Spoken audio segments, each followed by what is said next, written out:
I really hope you're ready for some ghost stories inside of Old West Town. Oh.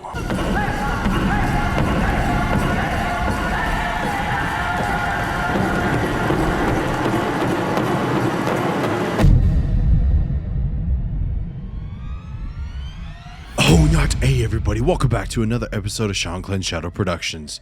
Now, I know it's been a while. It's been a couple weeks since I did my last upload, but a lot of changes here.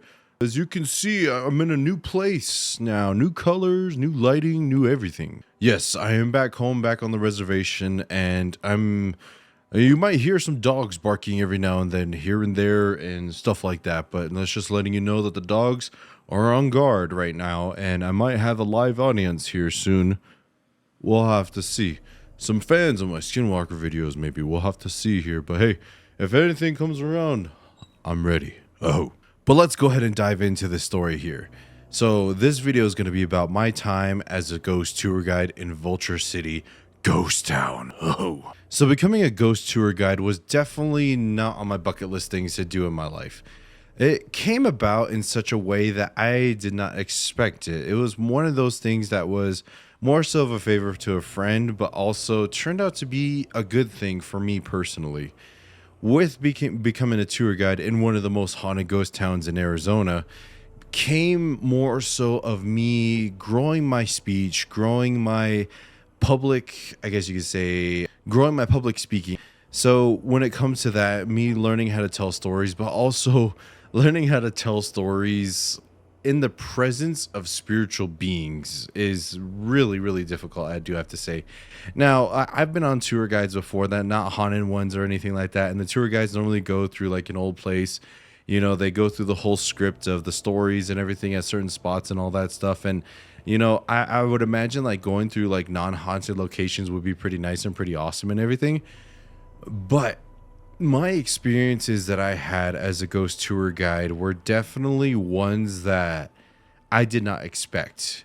So traditionally, you know, we don't want to try to see if we can hang out inside of a local ghost town or go to a location over and over again, because you start to build bonds with the dead. You start to build bonds with locations and stuff, and slowly your energy starts to seep into the location. And that's something I definitely did not want. But this location in Vulture City, for those of you who don't know, we filmed with Ghost Adventures there on our first time, Disturbed in Wickenburg, season 24, episode 7, if you guys haven't checked that out yet. But there is where we did one of our first major investigations there as well. So that's when we were offered to take over the ghost tours when the previous ghost tour guides were there, were moving out of state. So I said, all right, I'll go ahead and take it over and everything. So thus began my shadowing and training to be able to learn the history of the location and go into a ghost town and pretty much take a group of, say, like 20-30 people, I would have to say. And with these 20-30 people, I pretty much had to go through a whole ghost town by myself. And for everybody out there, this is on the new level of courage. To be able to take everybody through there by yourself. And essentially, I became responsible for everybody on the ghost tour, for their safety, for their interactions, and everything that goes down inside of a ghost town. Now, this ghost town in particular had a variety of different types of ghosts. So you had like a normal cowboy western ghosts, you had Native American ghosts, you also had crazy doctors, you also had cryptids and beasts and everything, as well as other ghosts that would come with the tourists to be able to just be like, hey, I like this town, I'm going to go ahead and stay here. So with all of that, you know, it was always something different whenever I went into a ghost tour. It was always like, I always had to like read all the people that came to my tour to make sure, okay, I got to make sure I got to look out for this one. Oh, this is an elderly couple here. I got to make sure that they're safe and everything. But what was really creepy was I would always encourage everybody on my ghost tours to take photos.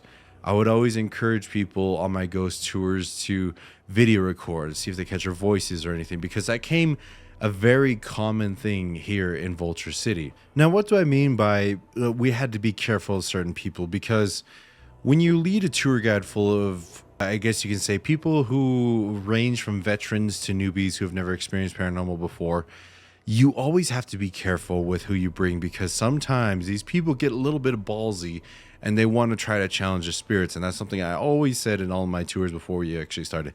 No provoking, no doing anything, because we've investigated this place before quite often, and these spirits will definitely step up to you and do some damage and everything.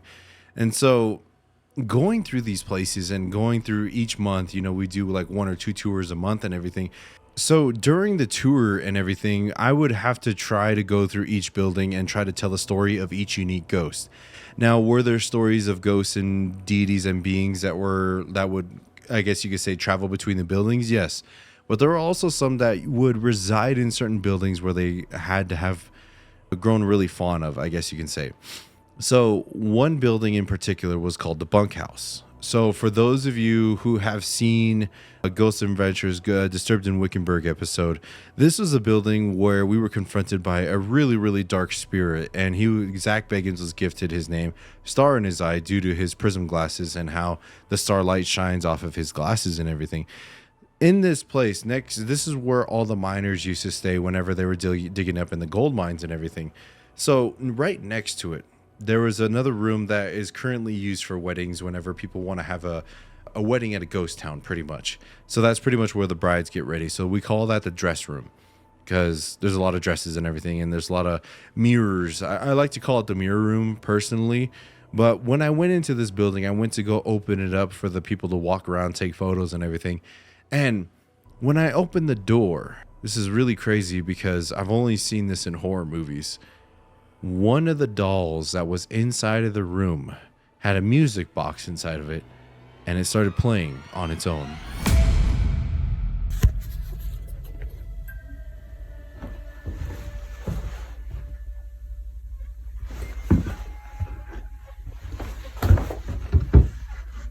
So when this happened, I'm going as a tour guide. I'm not going as, I guess you can say, a tourist going through the whole location. So when it started happening, I pulled out my phone as fast as I can to see if I could try to record it and everything. And so in the video you just saw, you hear a little bit of it before it ended and everybody was outside. I was like, hey, everybody, come over here. Come check this out and everything. The music box started playing on its own. And I stomped around. I was walking around to see if I could shake it and make it go off even more. But nobody was in the town. Nobody else was there besides me. That door was locked and I'm the only one that had a key to it. So for this to actually happen right in front of me, and I was just like, okay, I've only seen this in movies before. I got chills. This is like one of those things that you really don't experience and one thing that's always funny is this stuff happens when you least expect it. It's in a ghost town and everything, but I was just wanting to go in there to give a tour, not ghost hunt and everything. So that was pretty interesting. So the next location that we go to, right next to it, was called the brothel. That's pretty much where the ladies of the night used to do their thing, do their business and everything inside of the town for all the miners and the local men that needed some relieving, I guess you could say, put it politely. And yeah, right next to the brothel was a doctor's office. Now, this doctor's office was home to somebody who wasn't, I guess you'd say, a certified doctor. He was pretty much a guy that kind of knew a little bit of here and that and everything, but what was tragic was this person used to perform a lot of the abortions of the ladies of the night in this location. And unfortunately, some of the ladies of the night did pass away through these procedures. But this doctor also had an even darker side to him. Was said that he used to experiment on people in the town and everything when they were sick to try to learn more. When he would be performing these things on these people, he, in another more tragic event, would steal little boys and do ungodly things to them as well in there. So this man was ended up kicked out of Wickenburg himself, and he ended up in an insane asylum somewhere and ended up passing away there later on in life. So what was interesting though, as we were making our way to the hanging tree, the doctor's office is right next to it. And one person was snapping photos into the window inside the doctor's office and captured this piece of evidence right here.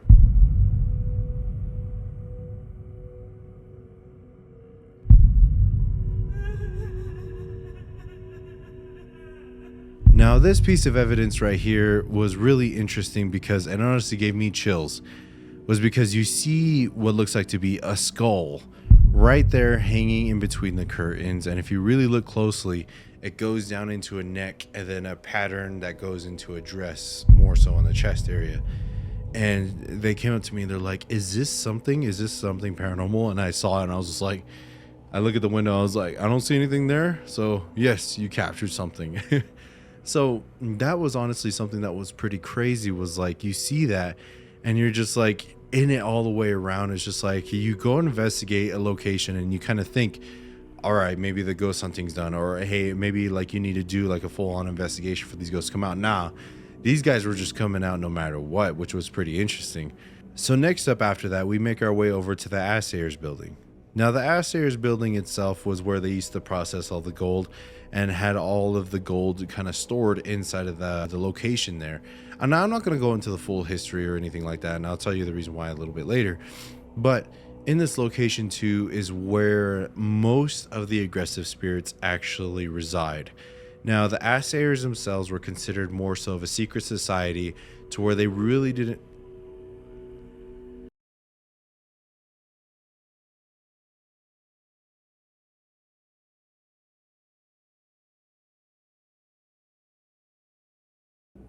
more so where they reside, to where they really didn't interact with people, I guess you can say, in the town, because their sole purpose and job were to look after the gold and make sure it was safe.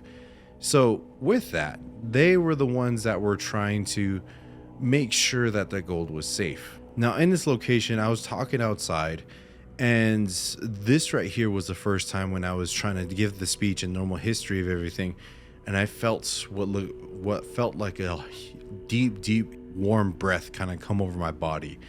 It was like,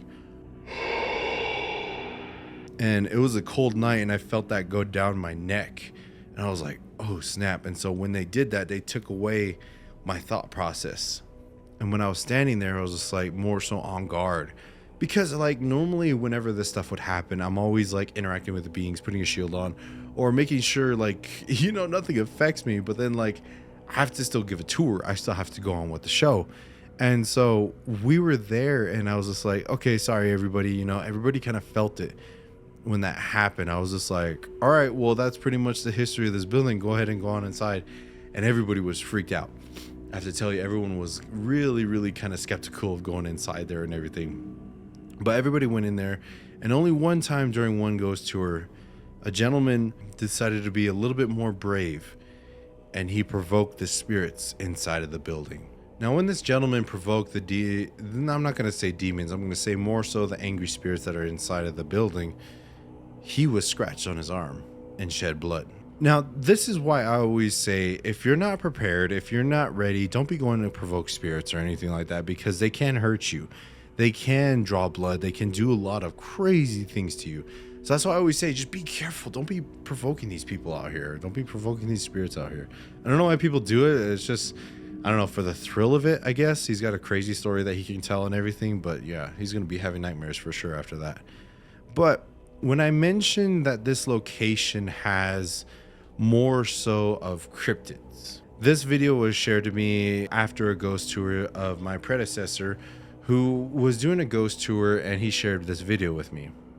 Take a look. This is a big sightings point. This is a big sightings point. This is a big sightings point. So as he's doing the tour, this is in the blacksmith building, and inside of the blacksmith building, this person set up a tripod that had their iPhone out. And for those of you who have iPhones out there, they take live photos and everything. So this was a video clip of a live photo, frame by frame, and this happened in a split second, or a couple seconds, I guess you could say. And this was a room full of 20-30 people, I guess you can say. So all these people that were in here did not notice this thing kind of go across the bottom of the screen. And then for a little bit of a size comparison, that block, that engine that's right there, at the top of that metal engine that's right there, I would have to say was about 5 feet tall. That concrete pad was 2 to 3 feet tall. So this thing had to have been shorter than 5 feet, but not as tall as 2 feet. So I'd have to say around 3-4 feet tall. And nobody saw this thing go through. Nobody saw that, when I first saw it, I was like, was this a person with dreads? And he told me there was nobody inside of the tour that had dreads or anything like that. Like I said, there's only 20-30 people. You see them for a good 2-3 hours, you wouldn't notice somebody with dreads and everything. So, but if you really look at this frame by frame, this was striding along. And a lot of people will say maybe it's a javelina, maybe it's, a coyote or something like that. Nobody saw anything. And if it was a javelina, you would have smelt it for sure. If it was a coyote, it would have made itself known. A lot of these people would have seen the whole thing. Nobody saw a thing, which was pretty amazing. And what makes this even more interesting is the next day, the groundskeeper was walking around making sure everything was good to go, make sure the city and the town was open for tourists to come during the day. This is a photo that he saw.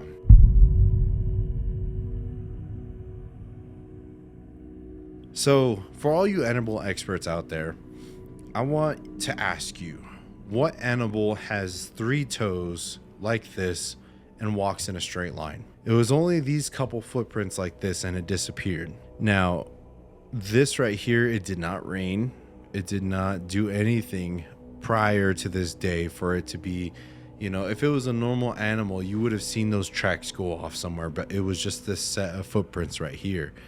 So when we saw this, we were just thought of 2 things, either a skinwalker or a mind demon. Now, more so of a mind demon is this location was a mining town where they used to dig up gold and everything. They used to do tunnel mining instead of open pit mining. So a lot of the tunnels have been collapsed and closed off, but not all of them. There are miles and miles of tunnels underneath the city itself as it is right now. Now, what is interesting is during all these sightings, during all these things, this cryptid is not the only one that's been seen. Now, there's a lot of stories and everything that there have been sightings of giants at this location as well. So I mentioned all this in my previous video of giants and everything. This was one of our major cases that we had. So you have sightings of giants. You have sightings of these, I guess, tunnel beasts, I guess you can say. Now, I wouldn't say more so of a skinwalker. I would say more so of a cryptid beast that can kind of go in between the worlds and everything. With that, during a Paracon that was hosted there at one time, we were there with John Zaffis, the nephew of Ed and Lorraine Warren. We performed a ceremony there, and what was interesting is this is going to lead to another video. There's a story of a thunderbird. Now, thunderbird sightings are very, very uncommon, but at this location we were not surprised because the location itself sits on an ancient burial ground of ancient monsters from old.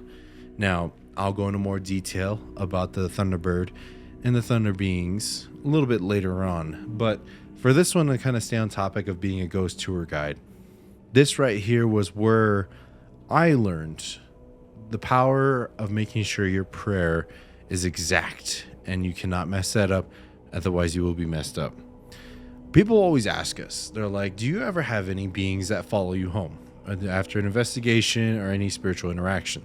We always said no, except for this one time. And of course, it was when I was by myself. Now, when I was leaving the ghost town, I always, after every tour, I always give an offering of tobacco, saying thank you for making sure that all the attendees were safe. They heard your stories. They witnessed your power. They witnessed all you beings here. And I'm going to offer you this tobacco so you do not follow me home. So you do not attach yourself to me, myself, my being, or anything that's around me. So this is your home. This is where you're going to stay. Sounds good, right? But no. The word so is such a not exact word to where when you're saying goodbye to these spirits and you're offering that tobacco, you're in a sense drawing up a contract. So it wasn't specific enough. After I said this, I got in my car and I felt what felt like a rope tying around my neck. And I felt my head start hurting. I felt this heat around my neck and it was just so bad. I called up my brother and I got some of the medicine and bitter herb and I took some of it and everything. And I just took off and left pretty much. And then he was able to doctor me later on. And he told me, he asked me, he's just like, how did you word your exit prayer? I was just like, I offer you this tobacco so, you guys don't be able to affect me. He's just like, that's it right there. I was like, what do you mean? He's like, you need to say, I offer you this tobacco in exchange that you do not follow me home. In exchange, you do not attach yourself to me or anything like that. You always say that to make sure that these beings aren't able to attach themselves to you or follow you home. I learned that the hard way.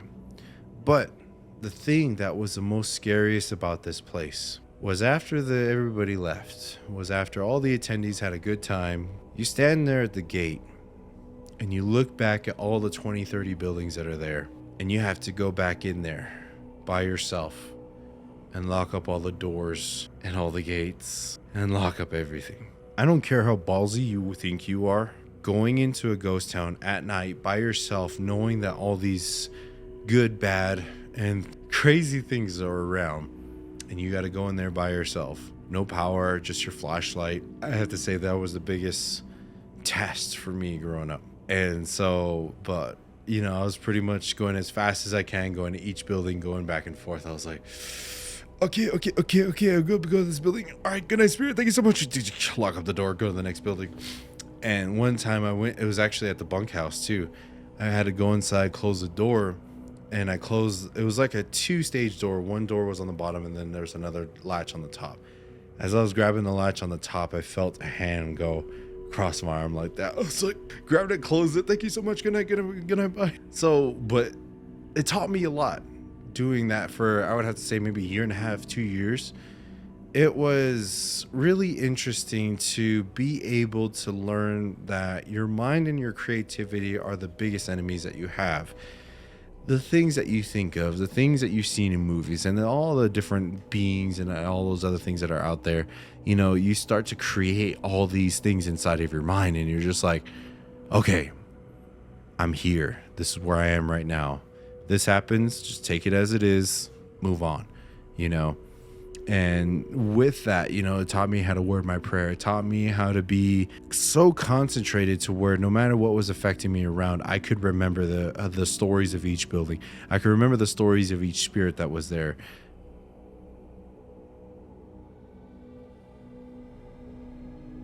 Sorry. And that was pretty much one of those things that you always learn and adapt no matter what situation that you're in. So when it comes to my future ghost hunting things, if I ever go alone, I'm always ready to handle business. Now, the reason why I didn't say too much about the ghost tours or anything like that is because they're actually still happening.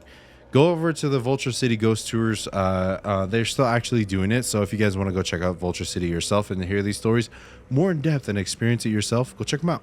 Really awesome people, really good town, and tell the spirits I said hi. But like I said before, I mentioned real quickly about the Thunderbird and the ancient monsters that were buried in Vulture City. So I'm going to be saving those for another video coming very soon. So like I always said, I know I was gone for a good couple weeks. I went, as you can notice, I have some new ink on me, some good stories and everything. I went over to Salt Lake City and got this done. So I'm going to be making a video about that.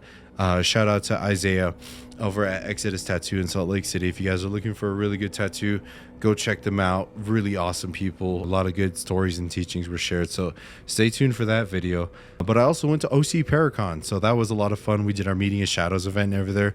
So thank you so much for everybody that showed up. Had a really good time being able to meet everybody and some of the fans for Shanclen Shadow Productions. It was honestly really fun. So many blessings to you all for coming out there and everything. So upcoming events that's going to be happening here.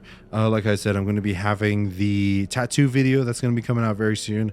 Probably do the Thunderbird video or maybe do something else. But 'tis the month of Halloween, October, which is honestly my favorite time of the year because it's spooky and everything. So I'll probably be doing some live streams and everything, and maybe have something very special for you on Halloween this month.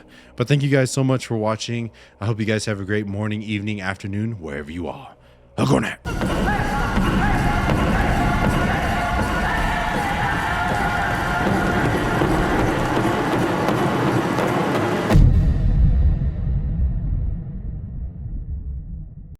God, this whole time I'm trying to do my video and everything, just been sneezing. Ever since I've been back, past couple nights, been having some visitors, fans of the Skinwalker videos. So every now and then you see me look over because my dogs start barking. And my dogs know when evil comes around. But in happier news, it's getting cooler outside. Winter is coming. After living in Phoenix for about 5-6 years, I learned to appreciate the cold. Oh. You stay classy, San Diego.